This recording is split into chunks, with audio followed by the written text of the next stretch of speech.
Well, good afternoon. We've joined by Thomas Stith with SBA, and Thomas has agreed to spend some time with us and talk a little bit about the relief packages coming out of Washington. So, Thomas, again, thank you for making time. I know this is an extremely busy time for you and your team, but why don't we just start out a little bit? Can you give us just an overview of the role that SBA is playing in the COVID-19 and what's coming out of Washington, and as an overview? Sure. Thank you. Thank you. And you're correct. The U.S. SBA is very engaged in the current response to COVID-19. In particular, here in North Carolina, we have over 900,000 small businesses. They employ 1.7 million North Carolinians across the state. So the North Carolina District Office is very engaged with businesses across North Carolina to help support them during this process. The most immediate response that SBA has at this point are economic injury disaster loans. North Carolina has been declared a statewide disaster area. COVID-19 has been characterized as a disaster. So businesses small businesses throughout North Carolina are now eligible for the economic injury disaster loan. What that means as a small business owner is that now you are eligible for up to $2 million in loans. They're 30 years term. If you're a small business, the rate is 3.75%. If you're a nonprofit, and nonprofits are eligible, it's 2.75%. And SBA is automatically deferring repayment of those loans for 1 year. So the initial response to provide economic support for our small businesses is in place. And we encourage businesses to apply now for these small business or economic disaster loans. And I would like to give that website, it's sba.gov/disaster. And that's sba.gov/disaster. And unlike typical natural disasters, a hurricane or forest fires in Western North Carolina, we're not going to have on-the-ground centers because of the dangerous nature of this virus. So it will be a web portal and also an 800 number individuals can call. That's 800-659-2955, 800-659-2955. They can receive assistance in applying for these loans. As you're aware and as you alluded to, there are many things going on now. There's also potential additional assistance for SBA on the way. Okay, wow, that's a lot. So let's start to try to unpack that a little bit. But let's begin with just real quick, if you can. Who is a small business? I mean, I think we all have an image of what that might be, but there might be some folks out there who aren't sure. So how would the SBA look at a small business? Right. I'd say, as typical, there's always a complicated formula that takes in number of employees, your revenue, but people don't realize at least 90% or more of businesses are categorized as small business. So at SBA, we just suggest, especially in these times, not to get too involved with the formula that SBA may use and move forward and apply, because 90+% of the businesses will be characterized as small.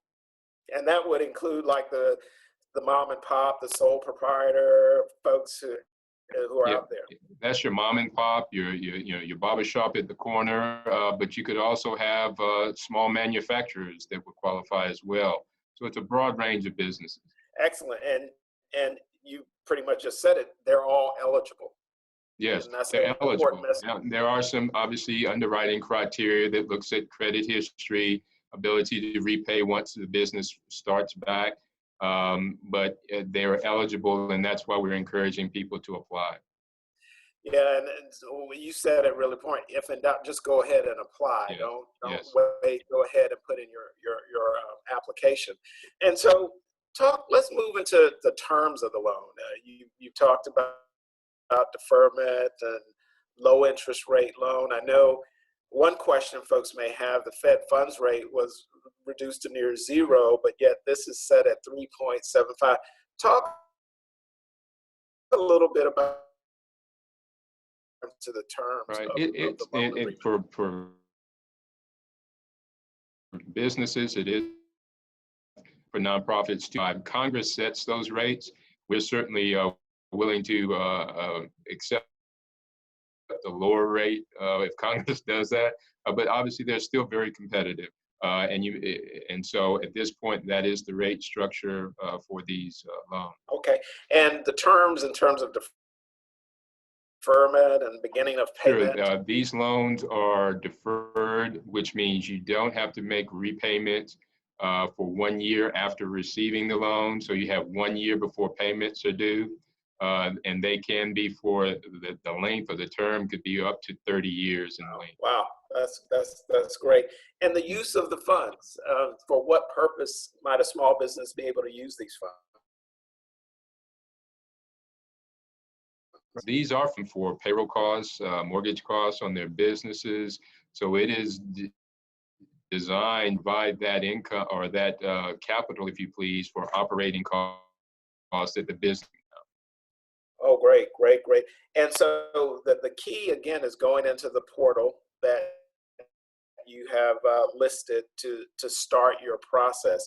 Yes. Does it matter where that business is located? Is it preferable someone in the Charlotte region to go to a certain portal? Just go to that portal in general? Yeah, it's go to that portal in general because the unfortunate benefit of a statewide declaration means that every county in North Carolina, every 100, all 100 counties are under this disaster declaration. So it doesn't matter where you're located in North Carolina. If you go to that portal, you are eligible to at least go through the process.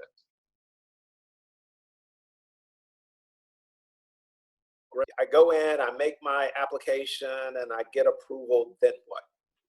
Then it takes approximately 3 weeks at this point for full underwriting and processing. If you're approved, once you sign your loan documents, it takes approximately 5 days for distribution of funds. Clearly, because of the demand, we are encouraging people to move forward to apply now. But the average turnaround time is about 3 weeks for processing, and then another 5 days after loan signing funds to the small business. Oh, great. And does that come directly from SBA or is it through banks, or how do they actually physically receive the funds? Very good question. These are direct loans with SBA. Obviously, before this type of crisis, SBA has 7A and 504 small business loans, and they are with our lending partners, your local community bank or your larger national banks. These injury disaster loans are direct with SBA, so those funds would come out of our U.S. Treasury through SBA to the small business. So it's a direct relationship. Excellent, excellent, excellent, excellent. And talk about the online process. You said end to end, we're probably talking 3 weeks. Yes. How is that working out in terms of just the volume? Is that, has the process, what have you seen so far? Significant response. As late as last evening, the system literally was taken down for additional maintenance because we are being, if you just think about it, North Carolina, several other states have been fully declared, but in North Carolina alone with 900,000 small businesses, there is a significant response at this point. So obviously you're going to have patience, but SBA is taking the steps to be able to maintain the system and be responsive to the small business community. Great. And the website you referenced, so as folks who are listening to this webcast and may have questions, is there a frequently asked questions section on your website that you can refer people to if they have other questions? We would say go to SBA, the general SBA site. The website I gave was specifically directing them to the portal for the disaster loan. Great, great. And just as kind of a checklist, what would you encourage those small businesses to have ready? So when they sit down, they've got all their information in front of them and just can go through it pretty quickly. And that's an excellent point. And we are also encouraging people, and you can print off the application and submit it hard copy in paper form. I recommend to have patience and submit through the portal. But you will see the typical requirements for a loan. It's going to be financial information, a personal financial statement. There could be, if you have your most current tax returns. Obviously, they won't have one for this year. The deadline has been moved to July the 15th. But basic financial information, and I would suggest, printing off that application to get a good idea of what's needed as you begin the process. That's a great suggestion for folks listening to this, is to go ahead and print the application, get familiar with it, yes, and then begin your process. And that would help, I would imagine, some frustration on your end, just having all your ducks in a row, yes, at the beginning. It would certainly be helpful.